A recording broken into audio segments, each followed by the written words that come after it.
to the people we shine. Giving fans what they need. Caribbean spirit, let's succeed. Every show with a good deed. Together we plant the seed. Ride along, join the dance, let's sing the song. From island to island strong, with the host we belong.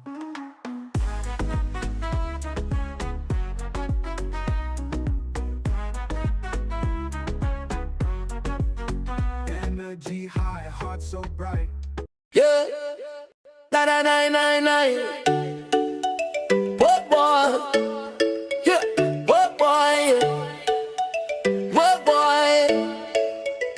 The sun is hot, the breeze is slow. I need a ride. Where do I go? Ride go. Yeah, that's the name. Island roads will never feel the same. Tap the app, just one click. Hopping fast, it's real quick. Ride go. Where do you wanna go? To the beach, to the street, let the island flow.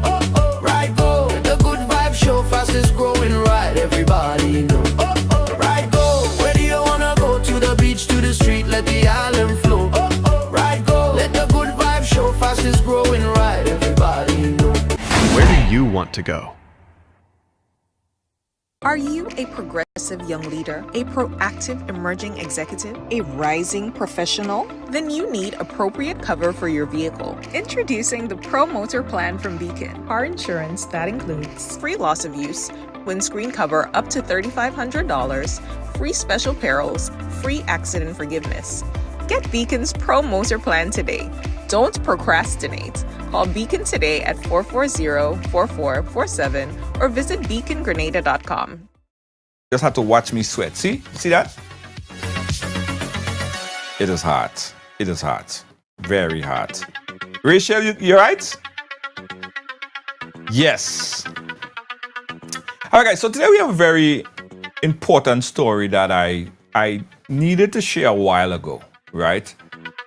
Just about a month ago, a friend contacted me and told me that this is a situation that is happening and I need to take further look into it. I did.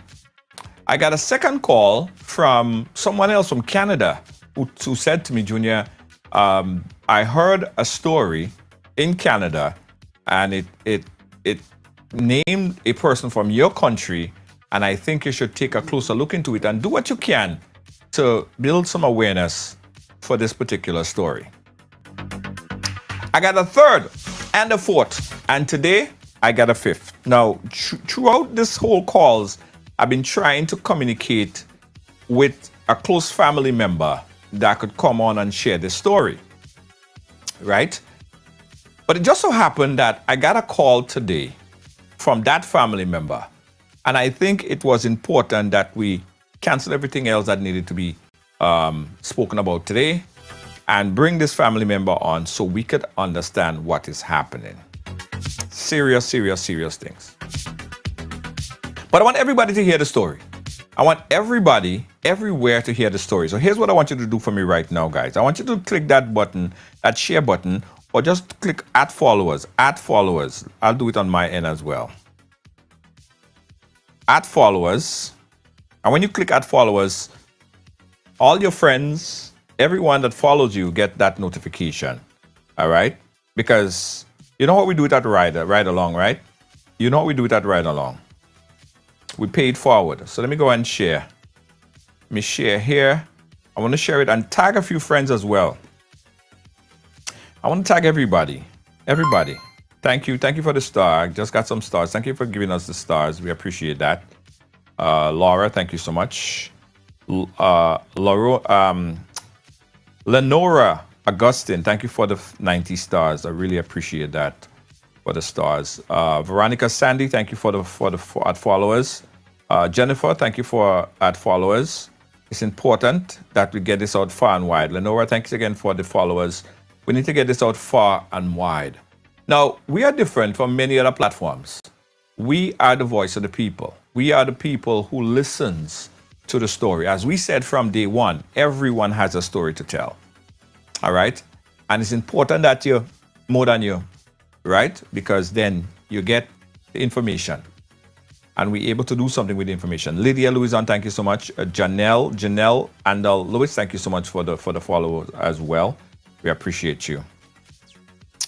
I still think you guys could do more follow than that, because I want this program to reach everyone in Canada, everyone in the United States, every single person on mainland Grenada, because I think that if we have this consensus of viewers, we'll be able to get something done, accomplished. All right. Let me go. Everybody I'm tagging. Christine Alexis, thank you so much. My wonderful, beautiful sister. Thank you so much for the follows. Pin this.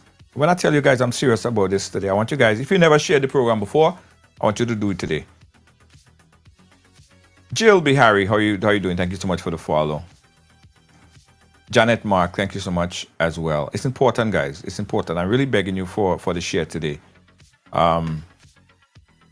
It's important. Everybody should share. Everybody should share. Everybody should tag friends everywhere. So, Zinel is the daughter of a young lady, the young lady that we're talking about.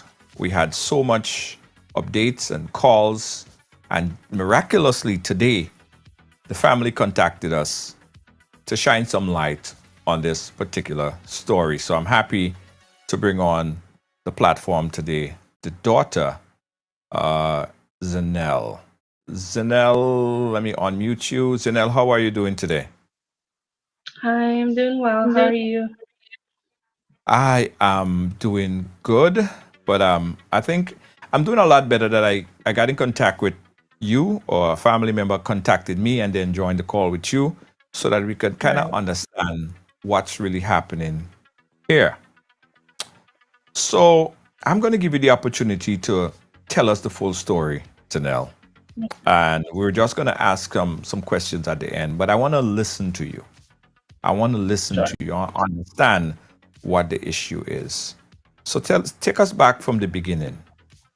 Lead us Okay. through what really happened, Zinel. Yeah. So firstly, my mom, Vicklin Charles, she got diagnosed with breast cancer back in 2019. She did chemo, everything went into remission. She was fine. But during that low point, um, we believe as the family that she connected with this man through online, who later became her husband, but his name is Babai Israel. Um, I'm guessing, you know, and kind of played on that in a sense, to kind of get to know her, kind of built that trust with her. Um, and that's how they met. That's how it started. So, moving about 2 years forward, she moved a couple of times. She owned a couple of homes, and he, for the most part, was still in the States. But coming towards, I want to say, 2022, he came to Canada, kind of stayed with my mom for a bit. At that time, I wasn't living with her, I lived on my own. Um, and they actually got married, more so eloped in Niagara. When that took place, no family members were there. We were actually informed after the fact. So that in itself brought a lot of concern and questions, which we didn't get too far with. Um, Shortly after that, my mom decided to sell her home in Brampton and now move to the States with him. And she took my youngest sister, who is 12, along with her. During that time, we spoke every now and then through phone calls, but not frequent enough to really gauge what was going on while she was there in the States. It was about 2 years and a half she lived there with him. And during that time, which we later learned was she was frequenting the hospital um, often, which was not shared with us with the family. We were never aware that she was ill or if she was sick of that sort. Um, but coming to September of 2024, just last year, um, my aunt who lives in the States, in Florida, and my uncle who lives in New York also um, talked with her and gauged that, she's not doing so well, but they're not exactly sure like what is going on. So when I got a chance to speak with my mom, I could tell that she was ill, just really, really ill. And I tried to encourage her to come back because not with having cancer in her for her like the past history, her medical history, she should be, keeping up with appointments and whatnot, which she didn't get the chance to because she left Canada. So, along with her doctors there in Vegas, that's where she was staying. They also encouraged her to return back to Canada to receive care. Not because they couldn't, do what they needed for her. It's because she didn't have any health coverage for the 2 years that she was there. So, I got the family together and sorted, organized, getting her back to Canada, which we successfully did. And the same day I picked her up from the hospital, I actually admitted her straight to Humber River Hospital in Toronto. That's when I learned the severity of her illness. That her doctor diagnosed her with leukemia, along with another infectious disease that just for medical background, it's more so found in the Asian ethnicity. So a lot of questions, a lot of unanswered, you know, based on her situation there. Um, so she was admitted for about, I want to say, four or so months, doing chemo. I live here in London, Ontario. So for those who know, the commute is 2 hours. So I was commuting 2 hours from London to Toronto, taking my mom to her appointments. So at that point, I became her primary caregiver. I was always with her. But that still, wasn't enough for the family because she's supposedly married. Where's her husband? Why isn't he here when she's, you know, very ill? Which was never really clear, never really understood why he couldn't get over to Canada. But other than that, there's things he has to tie up, put things in storage. That's as much as I understood of the situation. Um, so she went through chemo while admitted in the hospital in Toronto and got through that. She finished in January. Her doctors had nothing but, praises to give. She didn't look like a typical person who may, be diagnosed with cancer. She wasn't ill where she couldn't get out of bed and, she was doing quite well for herself. So from January, she was home with me here because she got discharged and, just taking it easy, going to her appointments, whatnot. Um, Fast forward to about March, she, informed me that, oh, her husband will be, making his way here to Canada. said, okay. You know, just that, okay, when he gets here, you guys, I guess they had planned to figure things out, finding another place to stay because there's no way she could return back to the States, in her condition. So he arrived here in Canada, um, I want to say late March, going into April of of this year. And I remember going to work and coming back home, and all her stuff was gone. Um, she didn't let me know or anything that she was planning to leave or whatnot, because when he arrived, he got a hotel to stay for the night and whatnot. But it was my understanding, or what I assumed, was that she would commute back and forth, because staying in a hotel with that condition is it's not. I wouldn't think that would be the best choice. Um, but she had left my home, and they were staying in the hotel for about 2 weeks. The first week of her being in the hotel, it seemed fine. She developed a cough, which, myself and her sister, man, kind of encouraged her, hey, you should check on that. You shouldn't be getting sick, um, after being on chemo. Your immune system is quite vulnerable.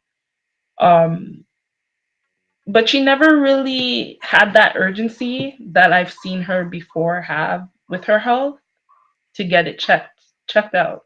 So coming to the second week now of staying in the hospital, she finally decided that, okay, it's pretty bad. She wants to go and um, check, like, get it checked on. And that same day, she got admitted into the hospital. I believe that was March 23rd. She got admitted. They diagnosed her with pneumonia. Just Mm. kind of out of the blue. She was doing so well. Nothing would have indicated that it would have gotten to that point. Um, I spoke to her the morning of March 24th.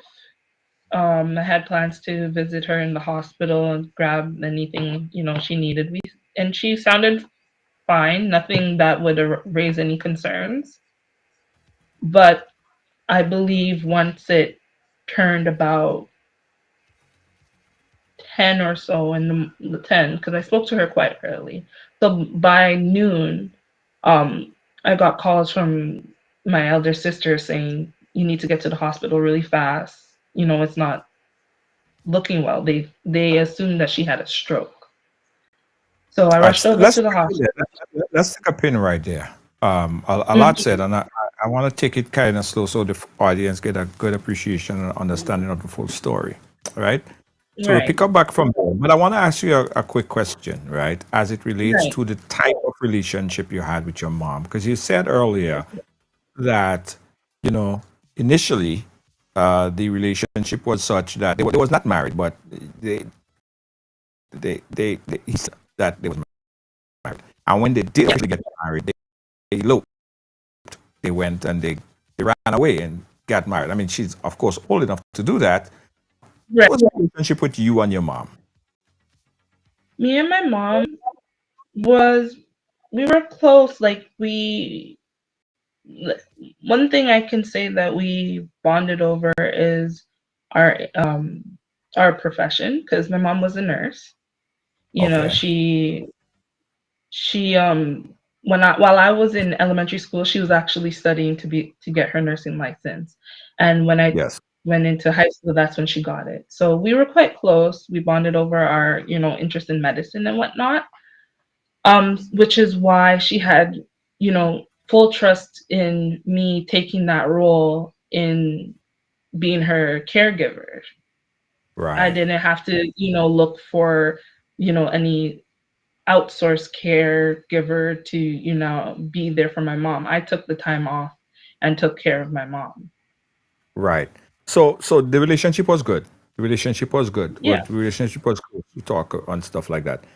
But she eloped Mhm. and she didn't invite none of her kids, none of her family member besides just her, and the young man. Yeah, yeah. How did she come when did she came back and told you that she was married, or how did you found out that she got married? Um, I found out through her kind of indirectly. She actually just sent me photos of it, of them, getting married. When it came to their relationship, because us as her kids didn't feel like she went about it in the right way by, introducing him first to us, letting us, kind of get to know him. It was quite rushed. So there was a lot of uncertainty about him, which I guess she did not feel like she needed to explain, being the adult in this case. Um, so we were kind of left like we just had to accept what was going on. Right. So she didn't want you guys to know. Essentially, she didn't want you guys to know. Do you Essentially. feel like she was? Do you have get the feeling that she was pushed, or she was rushed, or she was brainwashed into doing this? I mean, she's an adult. She could do that if she wants to. She don't necessarily have to get your approval. But do you believe that something happened abnormal during the process? Because you know your mother, you know how your mother communicate, you know how your mother, you know the kind of relationship. Do you think it was her to do something like I that? A normal thinking self, I don't believe that was her. I don't feel like that was something that she came up with. I feel like maybe he had, said, "Hey, we're gonna do this," and she just went along with it. right? Okay, all Yeah. right. Let me bring everyone back to speed where we are. So Mhm. we have here Zanelle, the daughter, and her mother. Where we at right now, her mother, she was explaining the type of relationship she had with her mother. Her mother found this young man.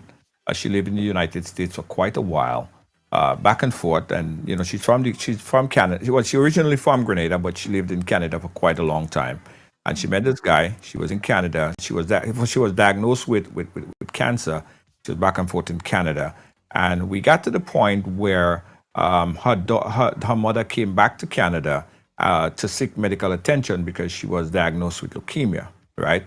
We was at the point here also where you said that the young man, you don't know why he didn't want to come back to Canada at that point in time when he was taking care of her, but eventually he came. Eventually he came back to Canada and he was there. He was present. What type of relationship did you have with him? We we didn't really have a relationship. Um, there's honestly not much I can really speak on. We communicated back and forth um, in regards to like my mom at most, but I wouldn't like you hear me addressing him as my mom's husband. I'm not gonna say stepdad because I didn't feel that type of connection because I don't really know him. I never got the chance to actually um know who he is as a person. Right. Was he much younger than your mom or much older than your mom? No, they were roughly in the same age group. My mom was in her late 50s and he also was in his late 50s. Okay. All right. How many kids your mom has? It's four of us all in general, Okay. all girls. Yeah, Okay. I'm the Okay. second oldest. Okay. All right. And last thing before we continue with the story, when you said that she wasn't feeling too good when she got back to the hospital, when she lived in the United States, did she at any point obtain legal residency in the U.S.? No. Oh, When I spoke with her, it was always that, the process was taking place. Later, I learned that they got denied or they not approved for it, but the reason was never clear why they couldn't Mm. get their citizenship, but that was the case. Well, was he a citizen of the United States? Yes. Oh, he was a citizen. Okay. All Hmm. right. Okay. We got some foundation going. So start back from where now. She's in the hospital. She's not doing too well. Your sister said, come down, check on your mom because she's not doing too well. Start back from there. Right. So I got the call and she said, essentially, just get over there. When I got there, when I arrived, I couldn't even go in to see her just yet. The social worker wanted to talk to me and, kind of run down that, oh, your mom's not doing so well. You know that she's very sick. And all of this is just kind of overwhelming because I seen where her start point from when she first arrived to back to Canada to her actually gaining strength, moving around, still wanting to get up and cook and all this stuff, to now you're telling me she's really sick. Like you know what I mean? It was just a lot. Um, but they had explained that she had and essentially she had a stroke. It wasn't due to the leukemia. It was that she had a stroke. Um, and essentially them keeping, like keep doing CPR and all of that is essentially preventing her from, passing. Right. Um, so at that point, when I got the chance to walk in the room, I could tell that she was essentially gone. That it was just our time to just kind of just I guess our last moment with her. Mm. Um, Raul, I ask a question here because there are a few questions I want to ask as well. Raul want to find out what role did your mom play, if any, at all, to foster a relationship with you and him? Your mom would have a critical role in that relationship. Did she try to bring you guys or bond you guys together at any point? Um, I have to accept that she did try, but it was very forceful. Mm. Um, it wasn't, like I said, he was living in the States for majority of the relationship from when we heard that, this is she would always refer to, oh, this is my husband now. Mm. Way before they even actually eloped, right? So it was more so like video calls, then she wants to, kind of put the camera in your face and say, oh, say hello to so and so, whatnot. But out of all of my sisters, the only one who really got the chance to form a relationship was the youngest. Right. Okay. Hmm. The I'm seeing questions like, what's the real purpose of of this live? You'll understand the real purpose of this live shortly. Just be patient. We need to create foundation, and I think we're doing that. So after your mom passed, after you found out that she wasn't doing well, and you figured that that was the end and time for you to make your last preparation and wishes. Did you know of or know if your mom had a will at any point? Um,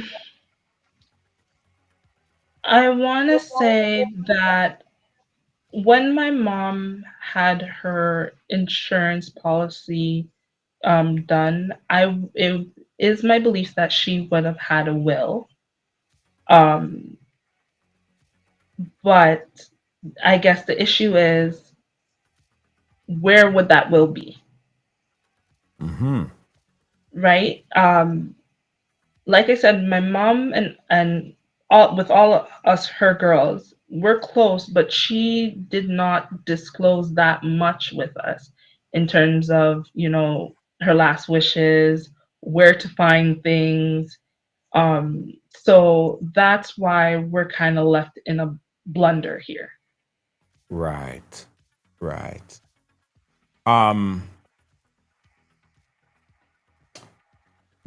do you know if, or did she discuss anything in terms of ownership of property or funds or anything in particular that if something were to happen, of course, you and her was close. If something were to happen, then this person would be the next of kin, or that person would have to make the decision on her behalf. We know, of course, if she's now married, then her husband legitimately become that person, right? Did she speak to you about anything? Did she convey any message or information to you in regards to that? So prior to her being married, um, things were left to my biological father and to my sisters and I. After she got married, and not just after she got married, 2 weeks prior to her passing, when he arrived, her insurance policy was changed, making him the sole beneficiary. She changed it. Supposedly. So you're saying that her husband, you believe, made or were a part of making that change to her insurance policy. Yes. What evidence you have of that? I mean, do you have information, or is that just a suggestion, a guess? Well, I have the original insurance policy that she's had all throughout these years. And the policy I can log onto and see the most recent changes. So with the dates correlating, it was only a week prior to when she passed that the policy was changed, making him the sole beneficiary. Mind you that myself and my younger sisters and my father was on it. The So youngest your is name, 12, your sister's name, everybody's name was removed. right?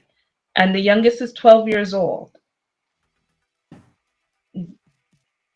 She's the if anything, if it's not for the older ones to receive anything, that's perfectly fine. But there should still be something there to support the youngest one. She's a minor, and she there's nothing left to say that she would be taken care of. Okay, what kind of ownership did you have? I mean, you don't have to give me full details, but did she own houses, like car? What was in her name? My mom owned 4 homes in total. Uh-huh. In Canada, Um, in Canada. Mississauga area, Brampton area, We Ajax lived area. in, yeah, we lived in Mississauga was the first home.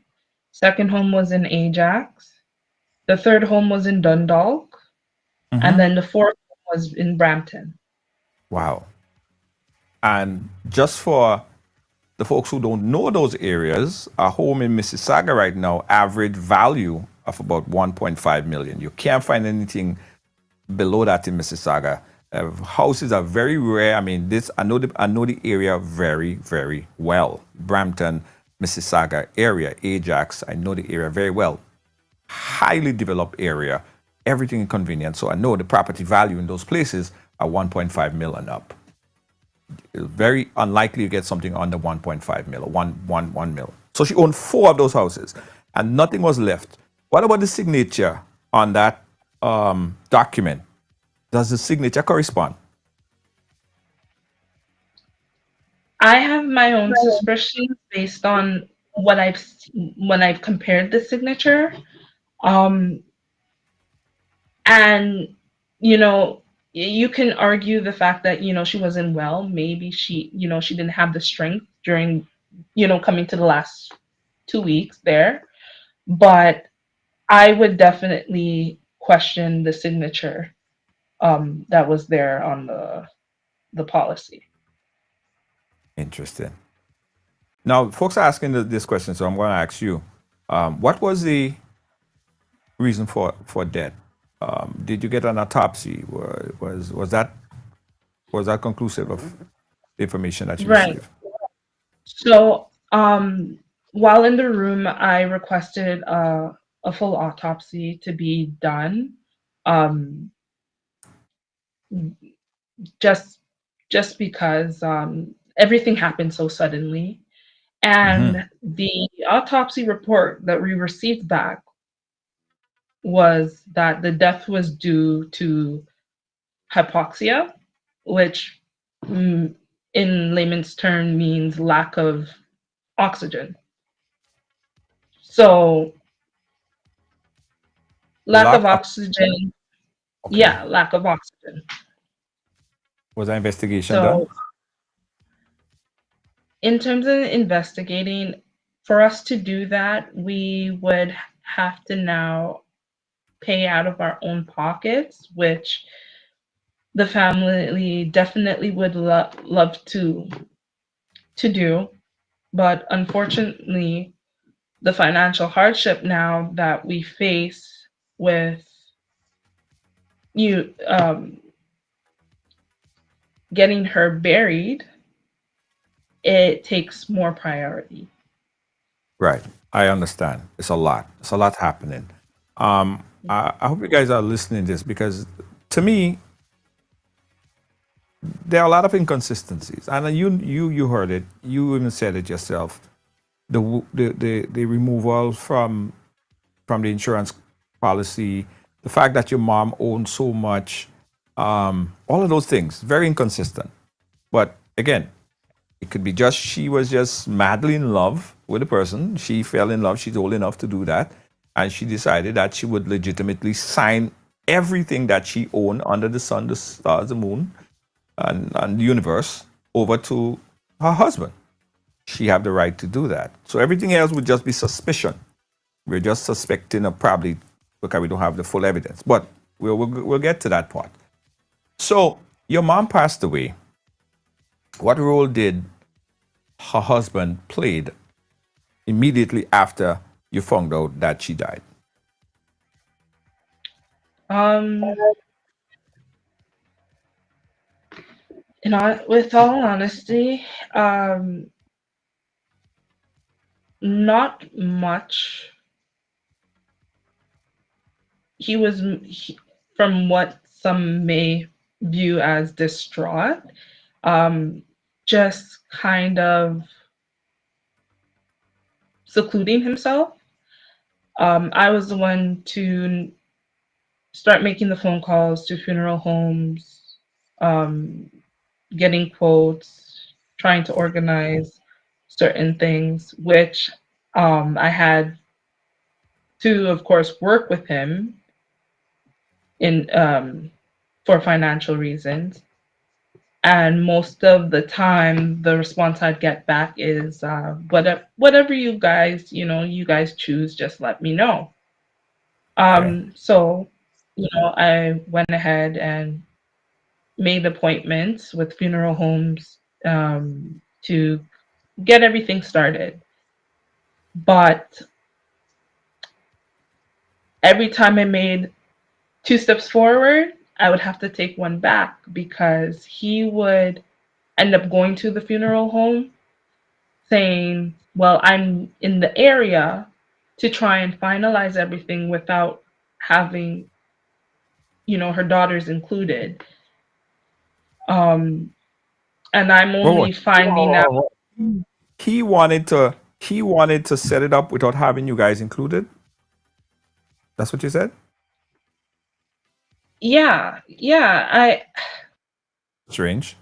I mean, at this point, I can only say the truth because I would try and, take that initiative to, work with him. Again, like I don't really know him, but I'm doing this because this is you know, the person my mom chose. So I want to be respectful. I want to be cordial. So I'd make the appointment. I made an appointment with the first funeral home. Mind you, we had to go. It was a process. So for the first funeral home, I made an appointment, let him know the date, and then I get a call from the funeral home, the director saying, "Oh, so and so is here. I was just wondering where you if you were attending." And all I could say is I didn't know the dates were changed. Hmm. So that also makes it just didn't look good on our part, because now the funeral home that manager or director is there trying to figure out what exactly is going on. Why would someone come in without the family, when you had already expressed that the whole family wants to be there to see the process through. Right, right. And why Mhm. would from I mean, you thinking about it, but why would he want to not have you and the rest of the family a part of your mother's funeral? What what why would you think he would want to do that? um Observing all that have taken place till now, I can only say it was just about control. He really treated it as we were the outsiders, um, that we have no entitlement to anything in that pertained to my mom. Hmm. Hmm. Okay. So what happened to the houses immediately after your mom died? Did he immediately claim ownership of all our properties? What happened there? Because that means that if he's the one now that is next of kin, he basically has the monies, whatever. He probably in a financial better off position to pay for the funeral because he now have all of that stuff. What action did he take immediately after, as it relates to the houses that your mother owned? Okay. So again, he wasn't in the picture when she had the Mississauga house, but Mhm. I want to say for the last two, I believe he did sign for. I'm not sure in the right terms or the right words for it, but I believe his name was on the house in Dundalk, and then was on the last house she owned in Brampton. Um, with her passing, you have to get a list of her, her estate in order and all that, whatever information is needed. So I found that the money that she should have had from selling her last home, it was never deposited into any of her Canadian accounts here. Where was it deposited? So, pardon? Where was it deposited? I could only assume it was deposited into his account in the States, because she wasn't a citizen. No, but that's going to be And hold on, that's going to be difficult to do.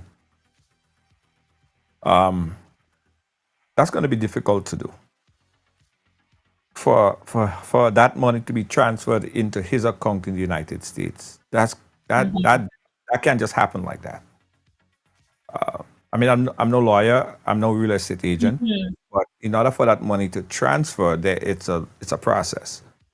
It could mhm, happen. She could deed the money or gift the money to him in right, certain kind of way. But just to deposit the money into his account, I don't believe that that process could be so seamless. I'm right, just saying. right. I Mhm, stand corrected from some of the legal professionals on there. Did he have an mhm. account in Canada? Do you know of any account? Do you know of any financial holding that he have in Canada? Um, of his own, I do not believe so, but she had made a joint account with him for Uh, one of the accounts she had here in Canada. that's more probable than having Mhm. that money transferred to his American account. That's going to be a lot more difficult. Not impossible, but I think a lot more difficult.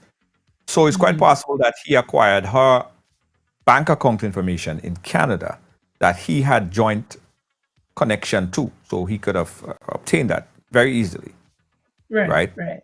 Did he have any Mhm. conversation with you in terms of how he is going to help financially in paying for the funeral arrangement for your mom? So a few days after she passed, I, initiated a meeting to kind of gauge what our next steps are. I mean, it's a first for me and my sisters having someone pass that we had to take responsibility of. So I asked him, is the insurance policy, is that what we're supposed to use, for her funeral service, for her burial and whatnot? And he said that yes, that's what we're supposed to use. It's more than enough um, to take care of her funeral arrangements and carrying out her last wishes. Right. Okay. Well, that's good. Mhm. So he agreed to play that role. He agreed to make those funds accessible to do that. Right, right. But Um, but um, because as things progressed, he was doing things behind our backs and acting without, involving us. Um, it raised concern to if he would really fulfill that role. mhm, So my elder sister, expressed these concerns to the insurance company, which, by right, they have, all grounds to do their own investigation.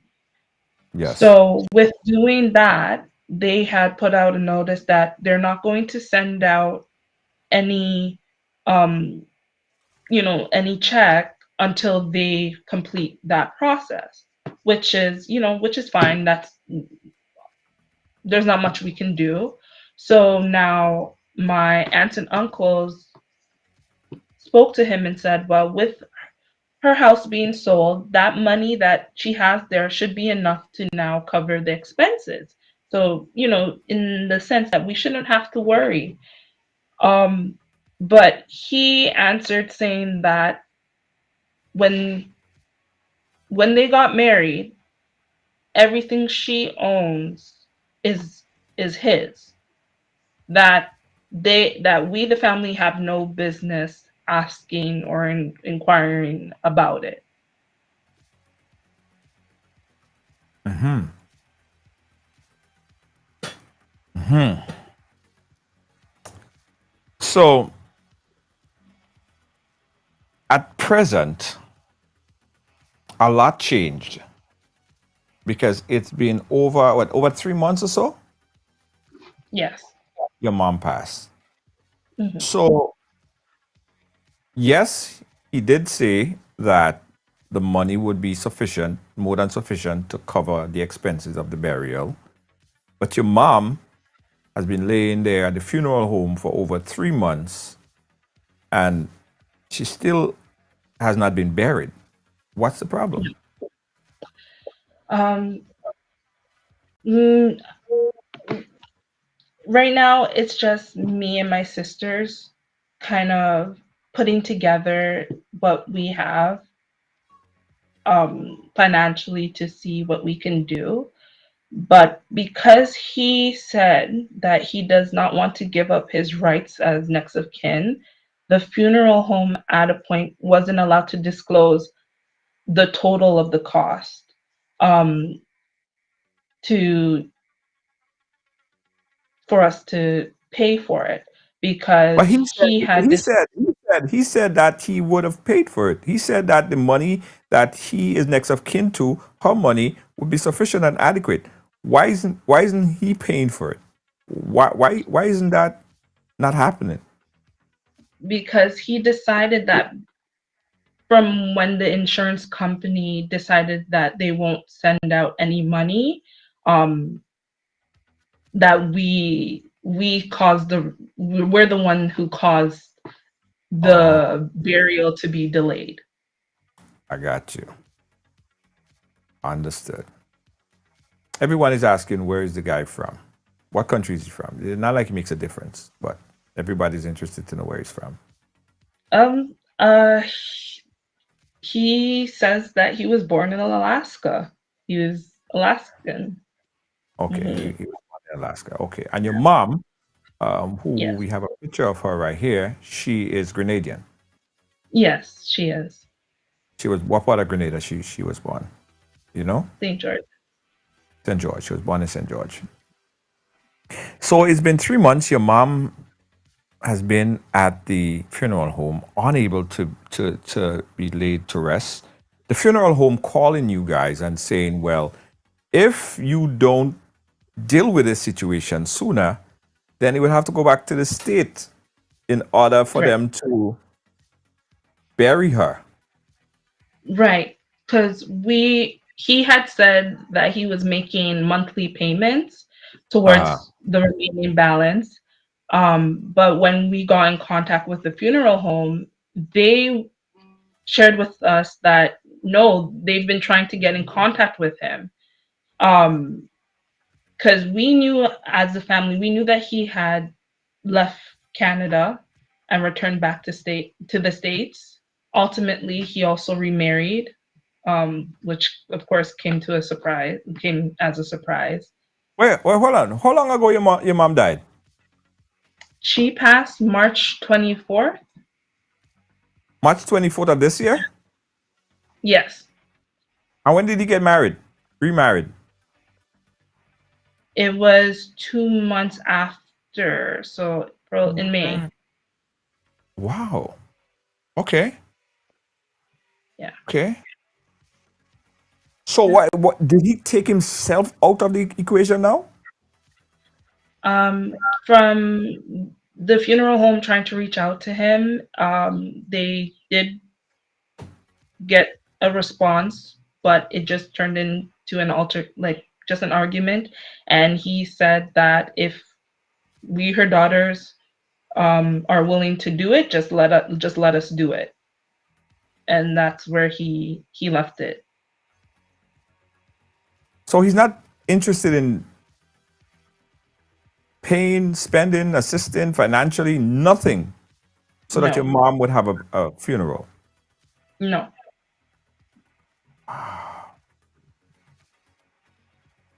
Wow. So where are we now? What's happening now? Where are we as of today?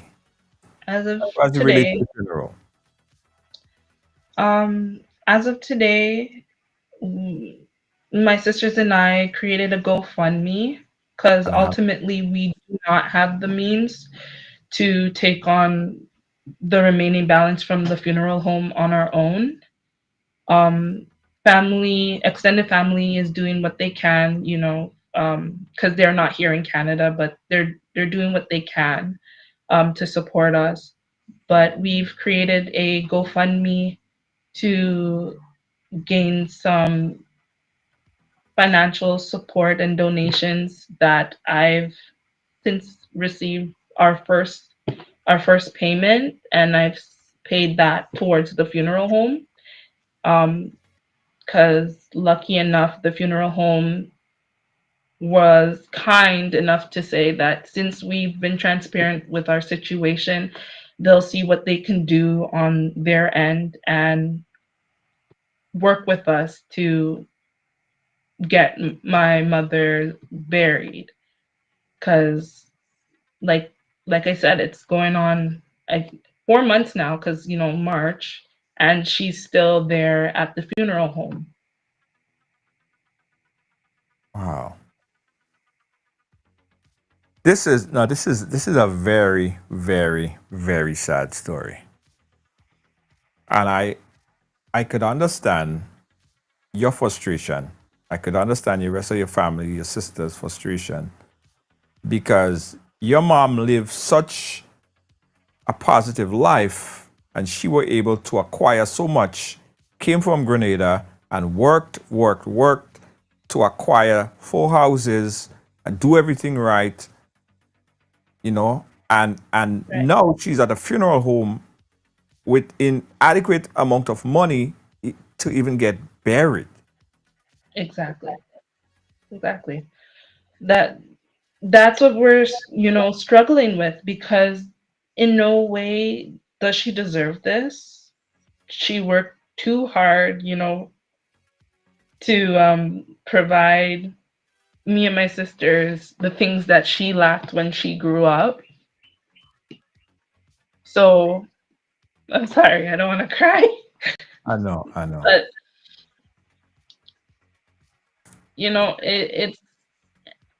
it's like we're just stuck. We're just stuck. We can't really get the time to properly grieve because she hasn't been laid to rest. Yes.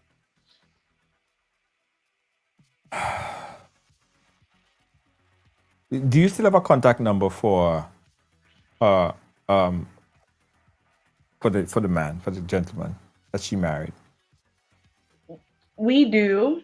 Um, all my sisters and I do, but when I try to get in contact, and because him on his end spoke so badly about our family, you know, saying that, we're greedy, that we're only concerned about the money, when we only asked to just get, we're only asking to do the right thing. And I don't want to curse, but he just told me to leave him alone and don't ever call back. Really?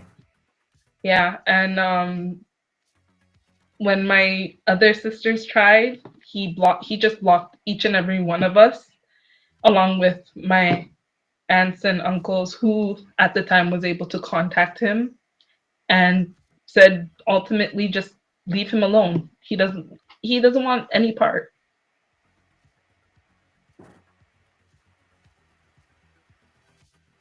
Hmm. Hmm. Wow. Um, this is really sad. I don't know how else to put it. This is, you can't even grieve. You can't even, because all this happening, you can't even, I don't even know if you really realize and really came to the realization of what's happening here.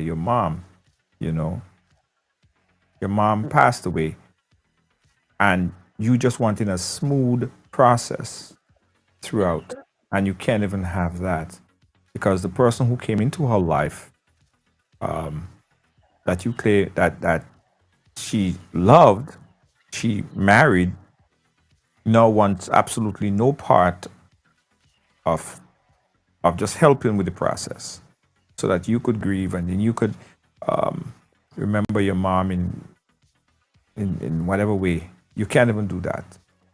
He blocked everybody, and he don't want to have nothing to do with it. This is tough. No. This is really tough.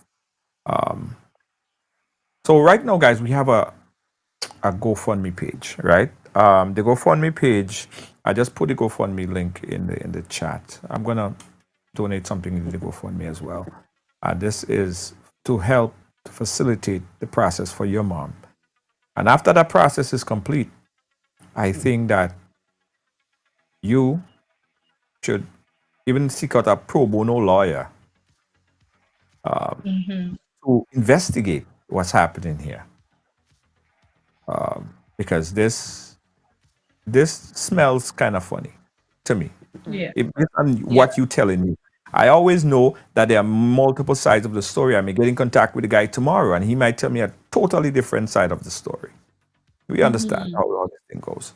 But based on what you're telling me here, I really believe that you should seek clarity in the Mhm. property that your mom owned and the process of a will and how this whole thing went down. Because it Yeah. doesn't smell good. Doesn't look good. Right. Right. Any last words you want to give there? You want to talk to the audience about, and what was your main reason of bringing this story out there? Um, my main reason is that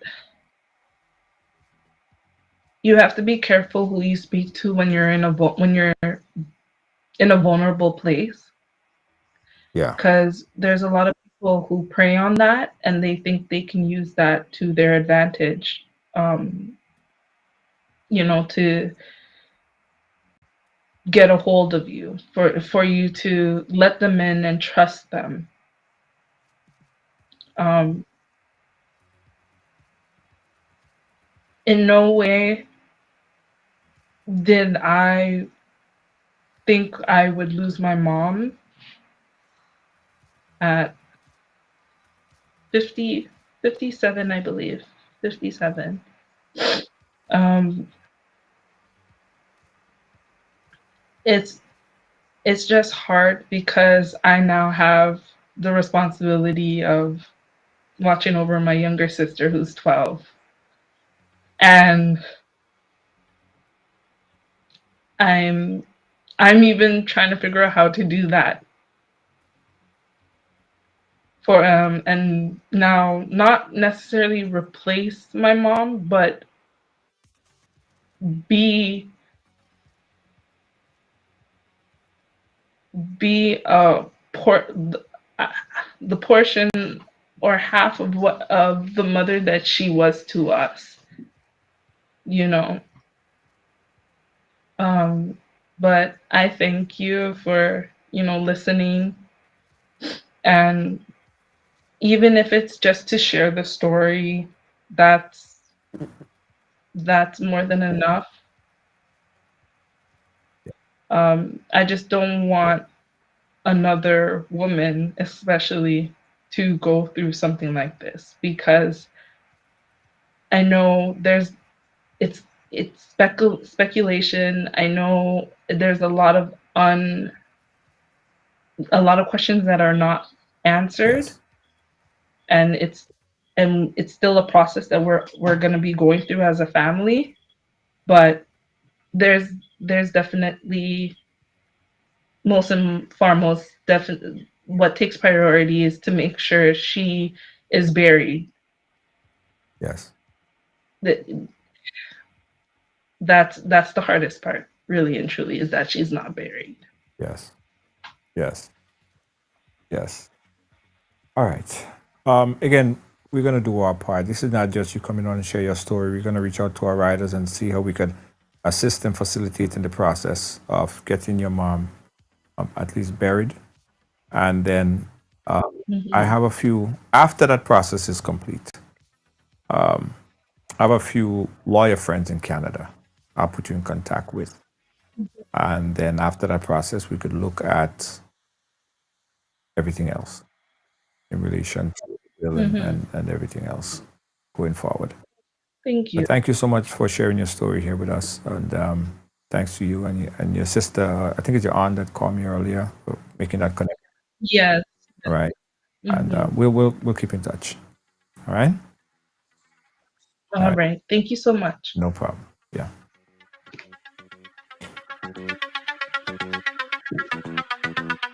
Yeah, boy. Whoa. We'll be right back. On Saturday, May 16th, Brooklyn will come alive with live acoustic performances from some of Grenada's top local acts, setting the stage for an evening that celebrates culture, cuisine, and community. Set in an atmosphere of refined elegance, guests will enjoy a curated Caribbean culinary experience. The evening will also feature a special keynote address by the Honorable Dickon Mitchell, Prime Minister of Grenada. This premier fundraising affair promises an unforgettable experience where flavor, music, and purpose come together for a truly meaningful evening. Tickets are available now on GoToFate and Eventbrite. Secure yours early and be part of an extraordinary night. Spice Indulgence, an evening of heritage, connection, and impact. Becky Forte. Tickets available from GoToFed.com. Presented by Elimas Gilbert in association with the Spice Mass Corporation and Sedu.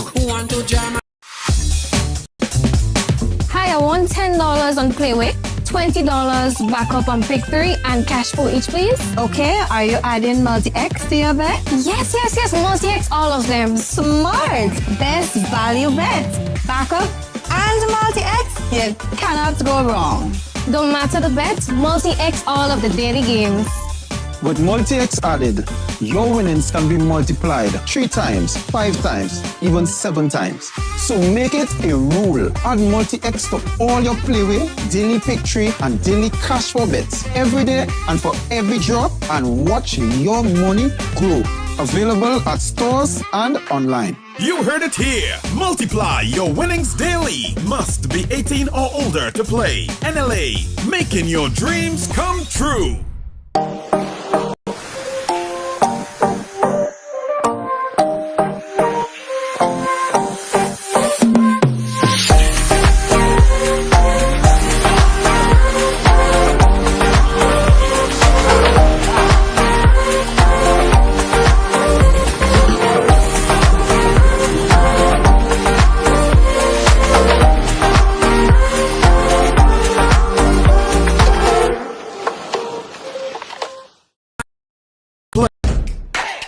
There's a new way to move in Grenada. Ride Go.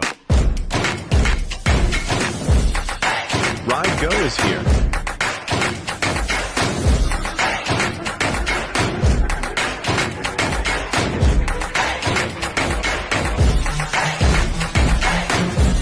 Ride Go.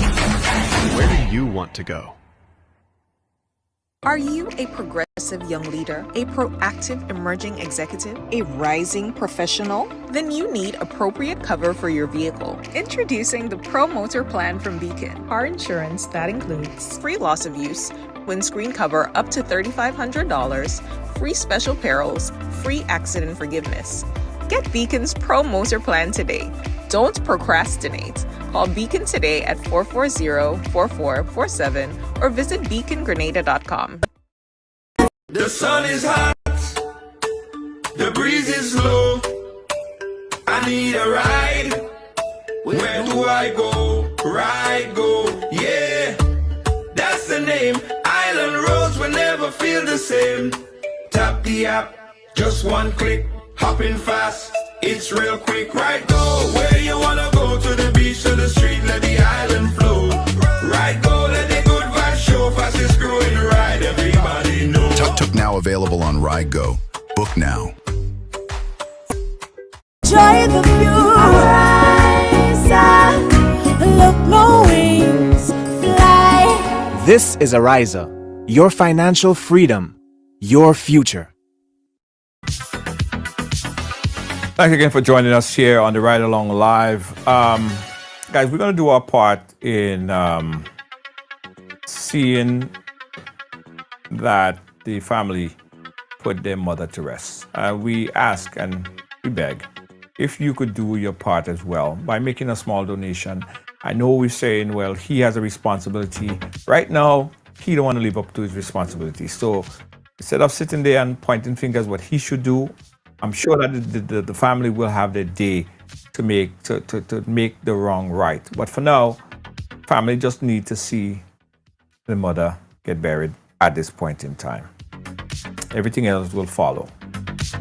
So I just put the link there, the GoFundMe link. I'll put it again.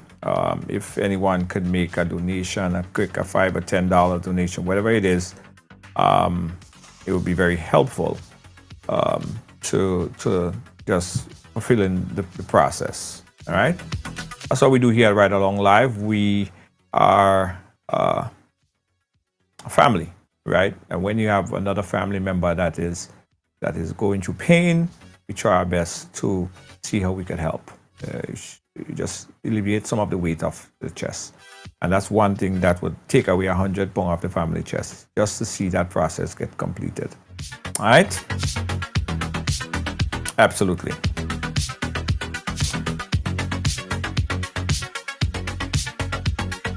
Hi guys, we have a lot to also talk to you about in reference to what we're doing here at Ride Along Live. A few events I want to tell you guys about before we wrap up. Of course, you know we're doing the Monday Night Mass. Both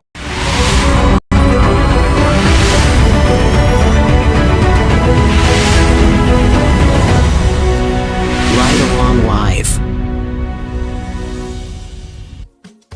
Need a taxi? Download Ride Go from the App Store. Tap the app. Tune in, feel the light. Global love taking flight. Every ride a sheer delight. Making waves across the seas. Love and joy in the breeze. Ride along live if you please. Bringing hope with such ease. Ride along, join the dance, let's